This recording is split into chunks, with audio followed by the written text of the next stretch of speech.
Every now and again, we're treated to a visit by a well-known person, and our crack news team is always there to bring us the stories. Over the years, many dignitaries have passed through our region, and we bring you just a few of these visits in the final segment of our show called Celebrities in Retrospect.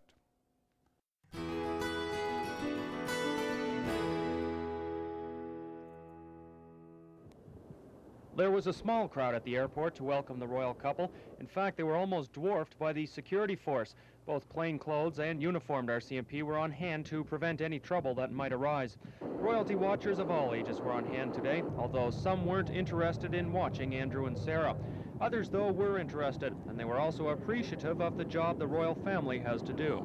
They don't have very privacy, and they're busy opening at different functions, opening things that must get a little boring, but they can't appear to be bored. The younger members of the crowd didn't have as much experience in royalty watching, but they were just as curious about the visit. I know, because you always see them in the papers and stuff, so it's kind of interesting. The Meadow Lake's kind of small, and the fact that they'd be here is kind of exciting. Once the Duke and Duchess arrived, they were whisked off in an awaiting car to the Meadow Lake sawmill, and that's where the majority of people were. About 250 members of the public were on hand, and they waited patiently for the Duke and Duchess to make their appearance. With the plant tour over, Andrew helped Sarah off with her coat, and the pair headed out to meet an adoring public. They walked for a short while together, but then each took a side of the audience so they could cover more territory in the short time they were allotted for the trip. Because the couple were celebrating their third wedding anniversary, a group of guides and brownies presented them with several bouquets of flowers. By the end of the walk, Sarah's attendant was carrying quite a handful. While the Duchess talked to some of the children in the crowd, the Duke was busy meeting other types of admirers. After the royal walkabout, we found out one visit with the friendly pup wasn't enough for the Duke. He went away and talked to some other people, and then he came back, and he left the other people, and he said, "Excuse me, I got to come back and talk to Harry," because I was in the middle of a conversation talking to Harry. After the hour stop, it was time for Sarah and Andrew to say goodbye to the residents of Meadow Lake and proceed on to the next stop in their itinerary. Before wrapping up their 13-day Canadian tour on Tuesday, the couple are scheduled to make a stop in Swift Current and Regina. David McGuinness, Broadcast Center News.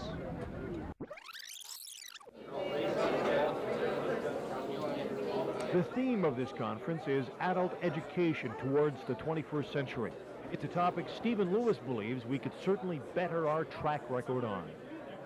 I feel a little mournful about where this world is going, the environment, the situation of developing countries, the so-called New World Order, which still allows arms sales to the Middle East.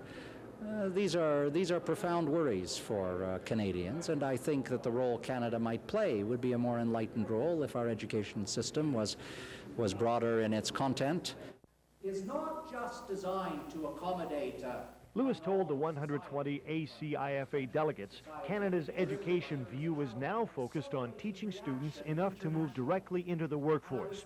There's little or no emphasis on broadening views or instilling a worldly sense of thinking.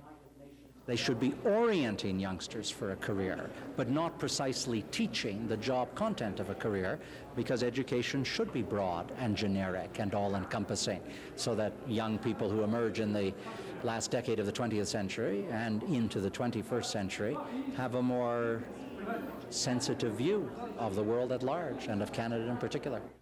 On a local level, the chairman of the organizing committee for this conference says it's a real dilemma. Institutions like Lakeland College have tried to offer a technical education balanced with life learning, but Greg Michaud says it's never easy in a world that's becoming increasingly specialized. There's a constant battle going between whether or not to provide more technical skills as opposed to more general skills. We have a very limited amount of time with the students here. The longest programs are 2 years, and there's a constant struggle trying to determine what in the curriculum is essential to meet the changing labor markets. Lewis is a staunch advocate of lifelong learning. He says if we hadn't abandoned the concept during the 1930s, Canada wouldn't be in such a fragmented, regionalized state. Had we had the broader view of education, I don't think we'd be in as much trouble in this country over unity. I don't think we would have discriminated so ferociously against native peoples. I don't think we would have such difficulty now with visible minorities and with the disabled. This would be a more sensitive and enlightened society than it is. The ACIFA conference continues tomorrow with Alberta Advanced Education Minister John Gogo. Imagine what it would be like to see a sunrise and a sunset every 45 minutes. Canadian astronaut Chris Hadfield took part in the November mission of Shuttle Atlantis, and he saw the sun rise and go down hundreds of times during the 8.5 days he spent in space. Hadfield thrilled children in the Tri-Town area with a presentation that he says he enjoys doing.